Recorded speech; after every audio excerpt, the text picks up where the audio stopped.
باللہ من الشیطان الرجیم بسم اللہ الرحمن الرحیم الحمد للہ رب العالمین الصلاۃ والسلام علی سیدنا و مولانا ابو القاسم محمد صلی اللہ علیہ وآلہ وسلم وآلہ الطیبین الطاہرین لعنت اللہ علی اعدائہم اجمعین بر محمد وآل محمد صلوات اللہم صلی علی محمد وعلی محمد وعجل فرجہ۔ نماز میں حصول خشوع کا راستہ اور خشوع کے مفہوم کو بیان کیا گیا۔ انسان کی خداوند متعال کے بارے میں جتنی محبت اور معرفت کامل تر ہوگی اتنا ہی انسان دنیا اور اس کی لذتوں سے کم دل لگائے گا اور اس کا دل و دماغ پاکیزہ رہے گا۔ خشوع کی حالت اس میں زیادہ پیدا ہوتی جائے گی اور دوسری طرف وہ لوگ جو گناہ میں مبتلا ہوتے ہیں ان کا دل گناہوں کی گندگی سے آلودہ ہے اور خداوند متعال کی بہت کم تر معرفت رکھتے ہیں۔ ان کا دل دنیا کی محبت سے پر ہے، تو اس لیے وہ حالت خشوع کو پیدا نہیں کر سکتے۔ یہ دل اس قدر سخت اور مضبوط ہو جاتے ہیں کہ پھر جتنا بھی آیات خدا کی تلاوت کی جائے، واعظ و نصیحت کیا جائے، لیکن ان پر تھوڑا سا بھی اثر نہیں ہوتا۔ انسان کے قلب و دل میں حالت خشوع کو پیدا کرنے کا ایک اہم عامل خدا کی صفات جمال میں غور و فکر اور توجہ کرنا ہے۔ یہ راستہ حقیقت میں عشق و محبت کا راستہ ہے۔ جب انسان خدا کے صفات جمالیہ میں توجہ کرتا ہے تو پھر خدا کی ذات کو قابل محبت و ستائش اور پرستش پاتا ہے۔ جب انسان کسی سے محبت کرتا ہو لیکن اس تک پہنچ نہ سکتا ہو اور اس کو دیکھ بھی نہیں سکتا ہو تو ہمیشہ اس کا دل پریشان رہتا ہے۔ دعائے ندبہ میں وارد ہوا ہے، جس طرح ہم امام زمانہ اجل اللہ تعالیٰ کی بارگاہ میں عرض کرتے ہیں، میرے لیے بہت سخت ہے کہ میں سب کو دیکھوں مگر آپ کو نہ دیکھوں، اور نہ ہی آپ کی آواز اور سرگوشی میرے کانوں تک پہنچے۔ امام زمانہ علیہ السلام ایسے محبوب ہیں جن کو دیکھا جا سکتا ہے، اور کچھ تو ان کو دیکھتے بھی ہیں اور ان کی خدمت اقدس میں موجود ہیں۔ افسوس ہم ان لوگوں میں شامل نہیں۔ انسان پورا ہفتہ دنیا کے کسب و کار میں مشغول رہتا ہے، مگر جب جمعے کی صبح ہوتی ہے تو اپنے کاموں سے فارغ ہوتا ہے اور اپنے آقا اور مولا کی طرف توجہ پیدا کرتا ہے۔ اس صورت میں دیکھتا ہے کہ دل میں مولا علیہ السلام کے بارے میں عجیب قسم کی دوستی ہے اور یہ اس سے غافل ہے، تو پھر اس کی زبان سے غیر اختیاری طور پر مولا علیہ السلام کی بزرگی اور تعریف، ان کی جدائی میں گریہ اور نالہ شروع ہو جاتا ہے۔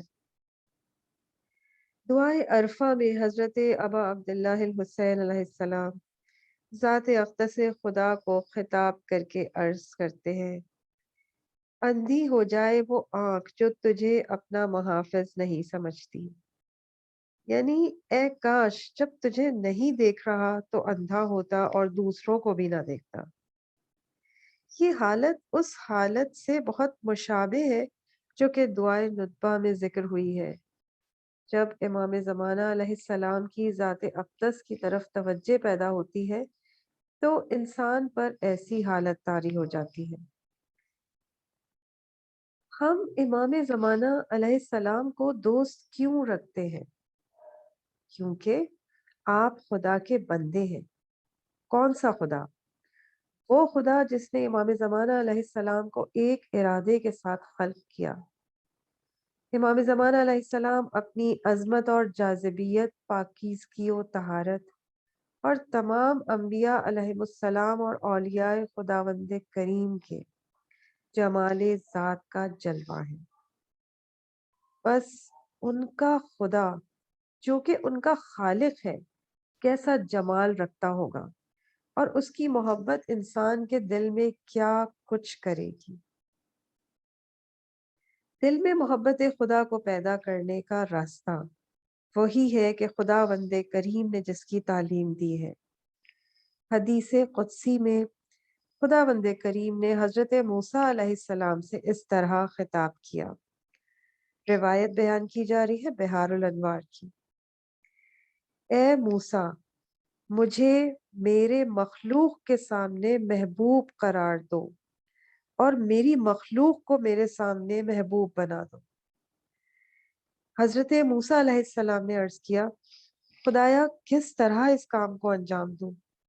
خدا نے فرمایا، میری نعمتوں اور بخششوں کو ان کے سامنے پیش کرو اور ان کو یاد دلاؤ تاکہ میرے ساتھ دوستی کرنے میں لگ جائے۔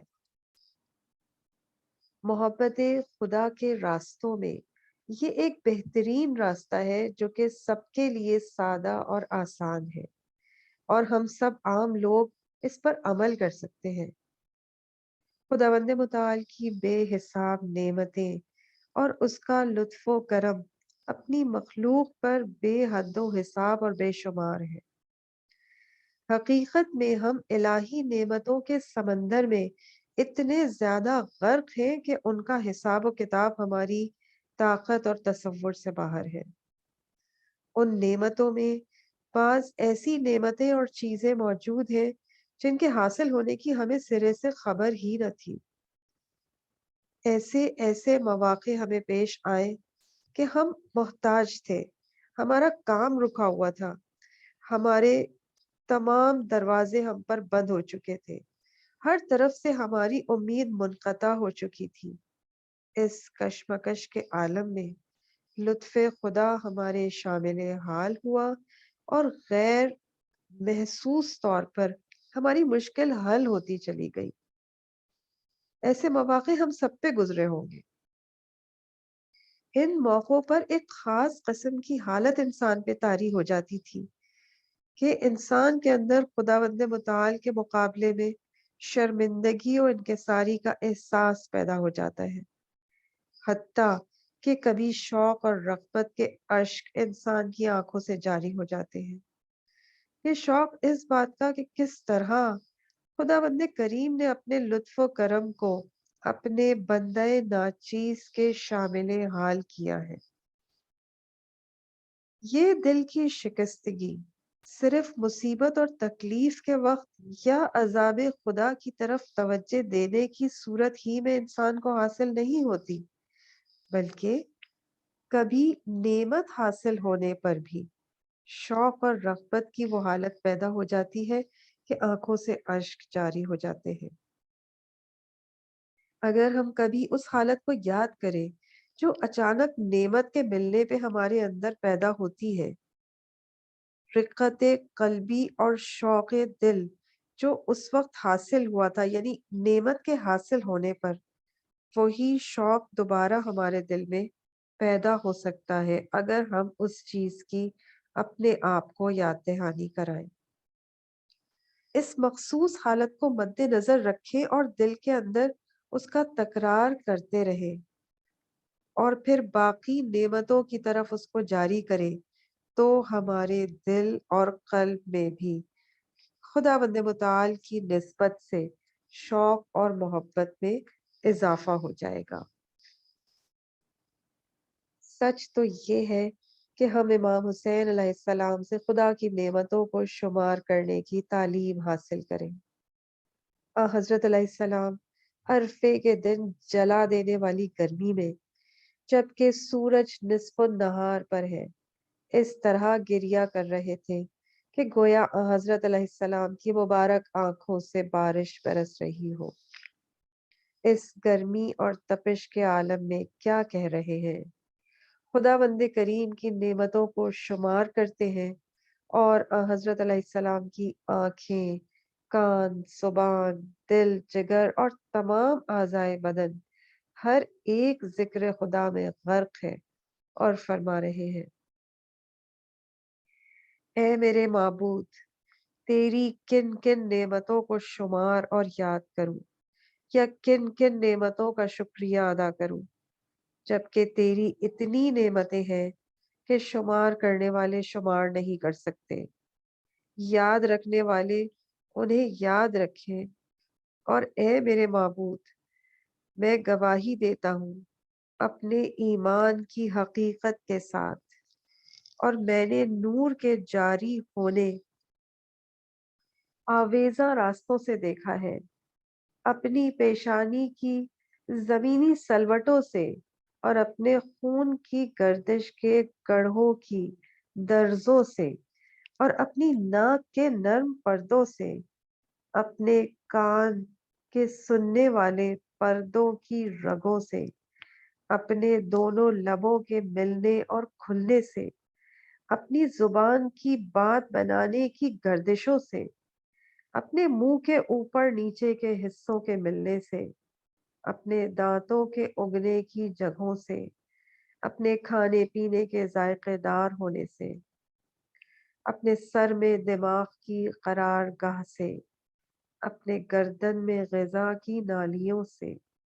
ان ہڈیوں جن سے سینے کا گھیرا بنا ہے، اپنے گلے کے اندر لٹکی ہوئی شہرک سے، اپنے دل میں آویزاں ہر پردے سے، اپنے جگر کے بڑے ہوئے کناروں سے، اپنی ملی جھکی پسلیوں سے، اپنے جوڑوں کے حلقوں سے، اپنے اعضا کے بندھنوں سے، اپنی انگلیوں کے پوروں اور اپنے گوشت، خون، اپنے بالوں، اپنی جلد، اپنے پٹھوں اور نلیوں اور ہڈیوں اور اپنے مغز، اپنی رگوں اور اپنے ہاتھوں اور بدن کی جو میری شیر و خوارگی میں پیدا ہوئی۔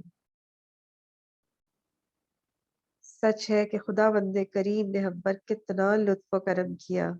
اگر ان نعمتوں میں سے کوئی نعمت ہمیں عطا نہ کرتا تو وہ بیماریاں اور مشکلات اور نقصانات ایسے ہوتے کہ جن کو ہم برداشت نہ کر پاتے۔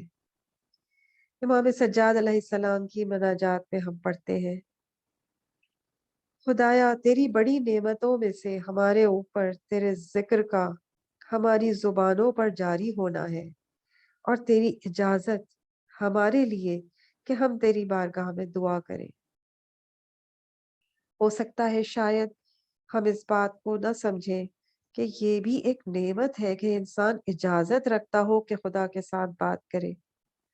اگر ہم اپنی پستی، ناچیزی اور حقیر ہونے کو خدا بند کریم کی عظمت کے ساتھ نسبت دیں تو ہم سمجھ جائیں گے کہ اصلاً ہم اس مقام پر نہیں ہیں اور حق نہیں رکھتے ہیں کہ خدا کی عظمت کے سامنے کھڑے ہو جائیں اور خدا کے ساتھ بات کریں۔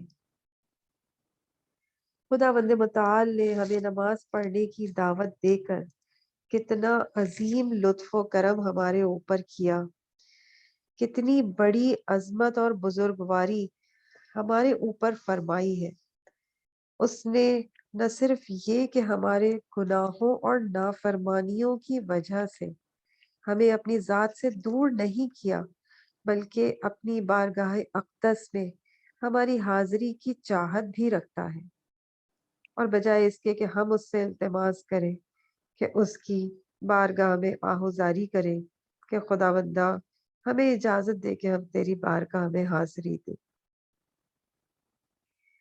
چنانچہ التماس اور آہوزاری کے ساتھ عرض کرتے ہیں: خدایا، اب میں جو تیرے ساتھ بات کرنا چاہتا ہوں اور تجھے آواز دیتا ہوں، تو میری بات کو سن لے۔ اپنے لطف و کرم کی وجہ سے میری طرف توجہ فرما اور میرے اوپر اپنی عنایات کو جاری رکھ۔ اگر ہم اس مطلب پر توجہ کریں کہ خدا بند متعال اپنی اس عظمت و جلالت کے باوجود اپنے بندہ حقیر و گناہ گار، پست، نافرمان، حق ناشناس کو اجازت دی ہے کہ اس کے ساتھ بات کرے اور اس کی طرف توجہ کرے، تو ہمارے اندر ایک مخصوص قسم کا شوق اور رغبت ظاہر ہو جاتا ہے۔ یہ شوق اور رغبت عام معمولی شوق اور رغبت سے فرق رکھتا ہے اور ہر ایک کے لیے حاصل نہیں ہوتا۔ یہ تمام خشوع شوق و محبت سے نشو نما پاتا ہے۔ بعض نعمتوں کو خداوند کریم نے اپنے مقربین اور مخصوص بندوں کے لیے تیار کیا ہوا ہے۔ وہ ایسی نعمتیں ہیں جن کی تعریف و توصیف اور تصور انسان کے بس سے باہر ہے۔ جی ہاں، خداوند متعال اپنے بندوں پر بڑا مہربان ہے، اپنی بھرپور رحمت و کرامت کے ساتھ ان سے پیش آتا ہے۔ جو بھی انسان خدا کے ساتھ کوئی معاملہ کرے گا کبھی نقصان نہ اٹھائے گا، بلکہ ہم تو خدا کے ساتھ بات کرنے کا طریقہ اور سلیقہ بھی نہیں جانتے تھے۔ اللہ نے ہمارے لیے پیامبروں علیہم السلام اور ہادیوں کو بھیجا تاکہ وہ ہمیں خدا کے ساتھ بات کرنے کا طریقہ سکھائیں۔ کبھی اس کا لطف و کرم اس حد تک ہوتا ہے کہ جب ہم بات کرتے ہیں تو ہم اس سے غافل ہو جاتے ہیں اور ہماری توجہ دوسری چیزوں کی طرف ہو جاتی ہے، تو خداوند کریم خود ہمارے ہاتھ کو تھام لیتا ہے، ہمارے دل کو اپنی طرف متوجہ کر لیتا ہے اور فرماتا ہے، اے میرے بندے، کہاں ہو؟ میں تو تیرے ساتھ اور تیری یاد میں ہوں۔ آ جاؤ اور اپنے دل کو میری طرف متوجہ کرو اور میرے ساتھ سرگوشی کرو۔ آخر میں خداوند کریم کے بے انتہا لطف و کرم سے مدد چاہتے ہیں اور اس کی بارگاہ میں سوال کرتے ہیں کہ ہمیں خواب غفلت سے بیدار کر دے۔ الہی آمین۔ اور اپنی ذات اقدس کی طرف متوجہ کرے اور ہمارے دل و دماغ کو اپنے لیے خاشع و خاضع قرار دے اور ہماری نمازوں کو خشوع رکھنے والوں کی نماز کی طرح قرار دے۔ آمین الہی آمین۔ تزکیہ نفس کے سلسلے کا آج یہ آخری سیشن تھا، جس کے لیے مکمل طور پر آیت اللہ مصباح یزدی کی کتاب تزکیہ نفس سے مدد لی گئی۔ اللہ تعالیٰ سے دعا گو ہے اس معمولی کاوش کو، ہماری اس کاوش کو قبول فرمائے اور اس سے حاصل ہونے والے ثواب کو آیت اللہ مصباح یزدی کی روح کو ہدیہ کرتے ہوئے ان کے درجات کی بلندی کے لیے دعا کرتے ہیں۔ پر محمد وعلے محمد صلوات، اللہم صلی علی محمد وعلے محمد وعجل فرجہ۔ وائے سلامتی امام زمانہ۔ بسم اللہ الرحمن الرحیم۔ اللہم کن لے ولیک الحجت ابن الحسن صلواتک علیہ وعلی آبائہ فی ہذہ الساعہ وفی کل ساعہ ولیا وحافظا وقائدا وناصرا ودلیلا وعینا حتی تسکنہ ارضک طوعا وتمتعہ فیہا طویلا برحمتک یا ارحم الراحمین۔ اللہم صلی علی محمد وعلی محمد وعجل فرجہم۔ التماس دعا۔